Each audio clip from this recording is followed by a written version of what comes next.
everybody, and welcome back to my channel. If this is your first time visiting, thank you so much for joining us today. In today's video, I thought it would be super fun and also hella cringy to read to you guys one of the first ever fiction stories that I wrote. And this is actually a story that made me realize how much I love writing and made me want to pursue being a writer. So this is gonna be like nostalgic for me and also just like way cringy because yikes. I have not read this story in a very long time. It's in this little notebook here. This story was written in 2008, and the reason this story came to be is we had a substitute teacher for a while in, I believe this would have been 7th or 8th grade. And me and a couple of my friends had finished our work early, so the substitute teacher said that we should write a story, just come up with something together. So we were allowed to sit together and we each came up with a little story, and we ended up, not all of us did, but some of us ended up reading it in front of the class. The class really enjoyed mine, and at the time it made me feel really, really good. And I was like, well, damn, I could probably be a writer. So this is kind of where it all started. And I just came up with this idea the other day that I was like, oh, you know what? I should probably share it and let people judge me for my horrible writing. But obviously I was 13, so I wasn't a very talented writer. I mean, I don't think I'm very talented now yet either, but it all comes, you know, with practice and everything. You get better over the years. But anyways, before we start, I will make it very clear that this story is very much a ripoff off of a lot of things I enjoyed at the time when I wrote this story. And one of those things was the book The Music Machine by Samuel Wright. I read this book so very many times when I was a kid that it's definitely one of my absolute favorite stories. Even to this day, I reread it, I think it was like 2 years ago, and I still loved it. And very, very good kids book, but there are definitely a lot of themes that I took that are very similar to this book and put it into my own story, and you'll kind of see other similarities to different kind of fictional worlds and stories as I read. So this was technically a 2-part story, very short though. The story is called The Jewel Box, and it is by Linda Wiebe, which is me, Linda wiebe-fast now, and it is a fiction story, as I wrote in the top corner there. Okay, so once upon a time in the wide country, why did I say it like that? Once upon a time in the wide country of Tee Valley, a 12-year-old girl named Amy Rose was going about her normal business when her mother called her to come into the kitchen. "What is it, Mom?" Amy asked. "Well, Amy, your grandmother just called and asked if we could come over to her mansion and keep her company while your grandfather is gone on a business trip," Mom explained. "Oh, good," Amy exclaimed. "Grandma's house is so big, mysterious, interesting, and fun to explore. How long will we be there?" "Oh, I think we will be there at least a week, so get your clothes packed," Mom said. "We leave tomorrow morning." After they had eaten breakfast and packed the car, they buckled up and were off to Grandma's mansion. So this is happening the next day. After about 30 minutes, they pulled into her driveway. As Mom parked the car, Grandma came out of the house and greeted each one with a big hug. "I'm so glad you came," she exclaimed. "I get so lonely when Bill is off on business." Most generic grandpa name ever, Bill. "Oh, it was our pleasure," Mom said. "We were more than happy to come, especially Amy. She just loves your mansion." Oh my God. Yeah, just your mansion. Like, it's not just a house, it's a mansion. "Well, I don't want you to get a cold out here, so please come inside," invited Grandma. And as soon as Amy stepped into the enormous house, she had this strange feeling that something very special would happen to her very soon. Amy just loved exploring Grandma's mansion. The huge house had so many doors. Soon she came to a door with a gold heart on it. "I don't think I've seen this door before," Amy said. She tried to open it, but it was locked. "That's strange," Amy thought. "Grandma usually doesn't lock her doors. I wonder where the key is." She started to look around and soon found a box sitting a few feet away on a small table. Amy opened it, and in it was all kinds of jewelry. "Ah, it's just a plain old jewelry box. I thought the key would be in it," she said, and was about to close it when something at the bottom of the box caught her eye. She took it, and it was a golden key with a heart-shaped handle. In it was a picture of a wolf. "Let's see if this key works at the door," Amy said. She slowly pushed the key into the keyhole and the door swung open without her even turning the key. She walked through the doorway and the door swung closed by itself. She put the key in her pocket and walked on, wondering where she was because it felt like she had walked into another world. A little bit of a Narnia reference there. "Hey girl," said a voice. "Are you lost?" Who's there?" Amy asked, terribly afraid. "Why, can't you see me?" Just then, an enormous wolf stepped into the clearing. Amy staggered back a few steps in fright. "No need to be afraid of me, little girl," said the wolf. "My name is Shadows." Sorry. "My name is Shadows, and I am the keeper of this magical forest. Well, at least it used to be magical. Ever since the evil Prince Nakel, Nakel, stole our guardian gem, these once beautiful agape land hills and forests are now gray, foggy, and are dying." That part's not funny, obviously. Okay, couple notes real quick. Shadows was the name of a dog in a book that I really liked as a kid. I read a lot of books involving animals, just so y'all know. Prince Nakel, I believe, is a direct ripoff off of The Music Machine, if I'm not wrong. I'll have to double check. I think it is. I can't find it. Yes, oh my gosh, it totally is. Yeah, the main antagonist from The Music Machine, his name is Prince Nakel. And Agape Land, the actual world from Music Machine. So, plagiarism at its finest. "Are now gray, foggy, and are dying. What's your name, miss?" "My name is Amy Rose, but please call me Amy." "So your name is Amy Rose. What a beautiful name," Shadow said. "Anyway, Amy, you must be tired and hungry. Would you like to come to my den for some supper?" Red alert, first of all, but it's fine. "Supper? But I just barely ate breakfast." "I know, but time is different here," explained Shadows. "All right, I'll come," answered Amy. "Okay, climb onto my back and I'll take you there," offered Shadows. "Oh, you really don't have to do that, but I'll accept your offer." So Amy climbed onto his back and away they went to Shadow's den. So this is how all fairy tales start, in that the innocent little girl gets eaten by the wolf. That doesn't happen, don't worry. Enjoying a delicious supper of fruits and cooked vegetables, Shadows asked Amy if she wanted to help him retrieve the gem. Amy could hardly believe her ears. "You want me, a 12-year-old girl, to help you find the most sacred gem of all times?" "I don't believe you," Amy said. "Of course I do. I don't know why, but I think you are very talented. Will you please?" You've known this person for 5 minutes, and yes, they are quite talented and are the perfect person to take on an adventure, apparently. Shadows asked with pleading eyes. Amy thought for a while. Should she or shouldn't she? Then she made up her mind. "Okay, Shadows, I'll help you."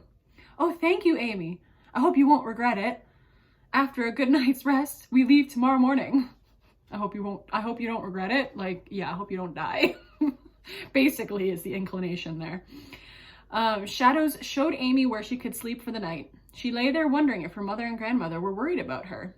She hoped not. She had to help find that gem. Then she drifted off to sleep.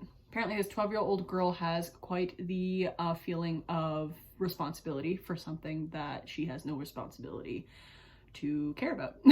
The next morning, after a quick breakfast, Shadows and Amy set off to retrieve the gem. After an hour or so, they came across one of Shadow's friends, a bear whose name was Growler. After they had talked for a while, he asked if he could go with them. Shadows looked at Amy and Amy looked at Shadows. Then Shadows said, "Sure, Growler, you can come. I think we could use your strength here and there." "Thank you, Shadows," Growler said, and the three set off. After a few days' journey, they arrived within eyesight of the Kingdom of Air. Also, a ripoff from The Music Machine. Air as in A-I-R-E, which is the kingdom that Prince Nakel lives in, in The Music Machine. Anyways, to be continued in part 2. So, very short, like, tiny little chapter that I was like, what, part 1?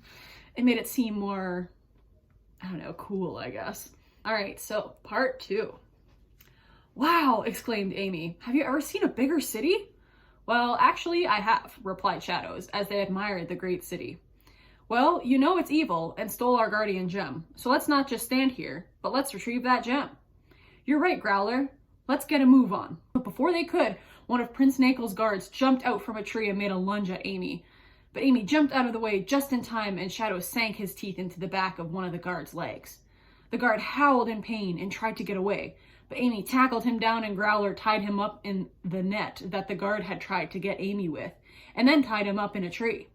Then Shadows said, "There are more to come. Be on your guard." Within an hour or so, they reached the border of the city. "Okay," said Shadows in a whisper. "This is where it gets a little tough. Be on the lookout for any more of Prince Nakel's guards."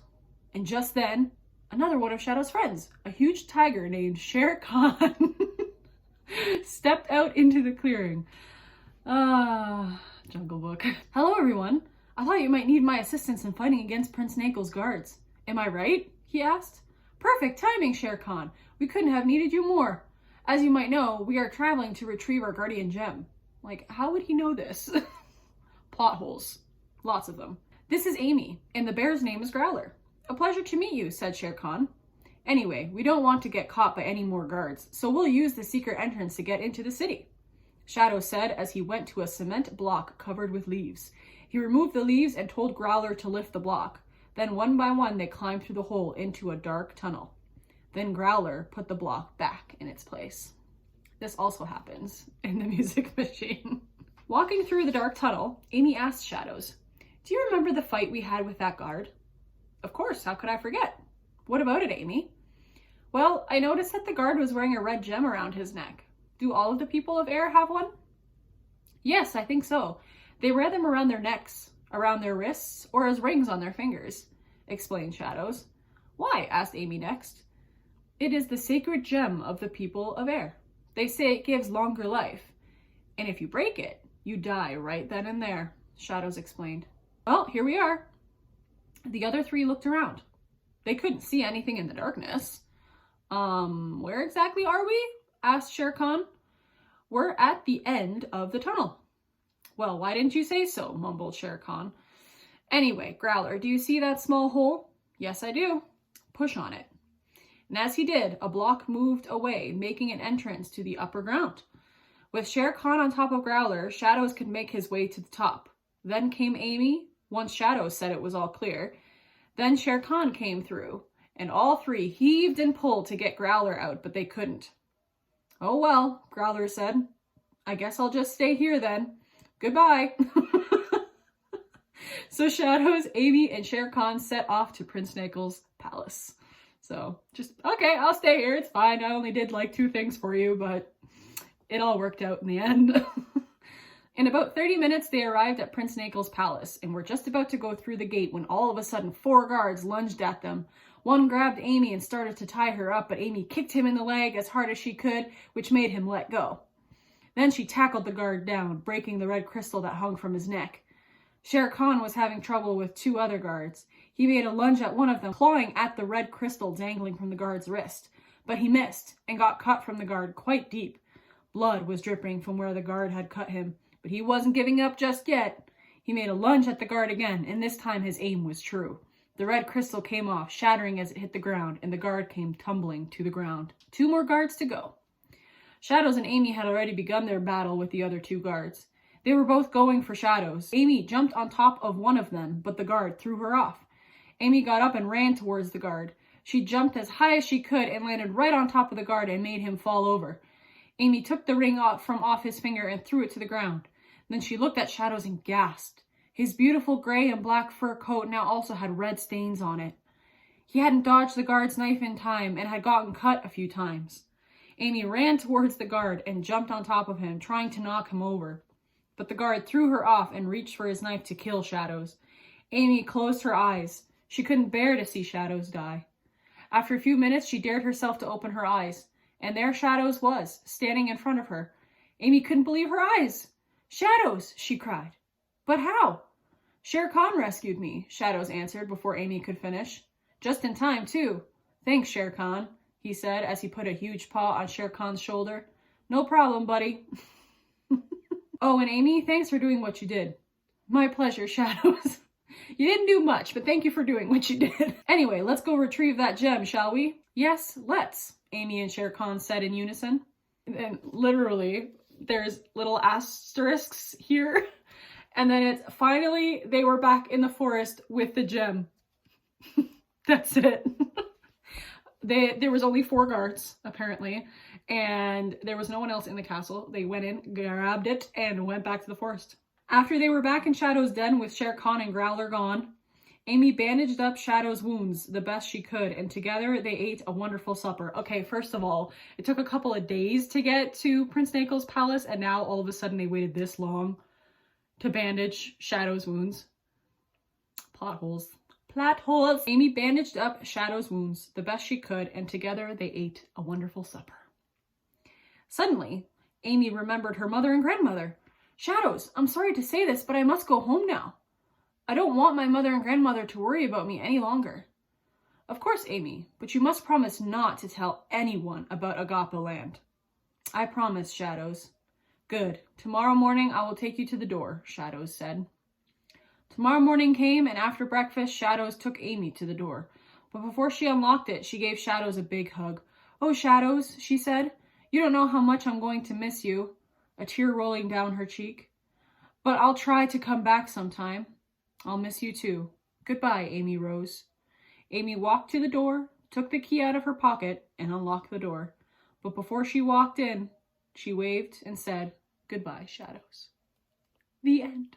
So that was the entirety of the story. Final thoughts? It freaking sucked. I mean, honestly, what was I gonna expect? Like, that it was gonna be great? That 13-year-old me was just a prodigy writer? No, definitely not. But I love looking back on little things like this because it makes me realize that I have grown as a writer and I have made progress in the way I write. It's definitely nostalgic for me to go through this, especially because it brings back the memory of that day and me and my friends sitting around our desks and just like giggling and laughing as we were coming up with our stories. It's something that I will definitely treasure for the rest of my life probably, and I'm glad I still have it and I can share it with you guys. So let me know what you thought about this in the comments below. I'd love to hear your thoughts. It's just fun. It's funny. It's just, I don't know, it's a good time to read through it and just reminisce, I guess. But yeah, let me know if me reading my stories is something you'd like to see more of. I promise they'll be better. I also have like the first ever story the first story I ever wrote when I was like, I feel like I was maybe 9 years old, around there. I just couldn't find it today, or else I would have read that one instead of this one. But like this one, I guess, is more so the story that made me realize that I really love writing. While the other one was just like, oh, I read a lot of horse stories. I wanted to write my own little horse story. So that's basically what it is. Yeah, let me know if you guys enjoyed this video. Give this video a thumbs up if you did enjoy it. And don't forget to hit the subscribe button and become a part of this family. Never stop dreaming or shooting for the stars. And I'll see you guys in my next video. Bye! And I'll go, it's not enough.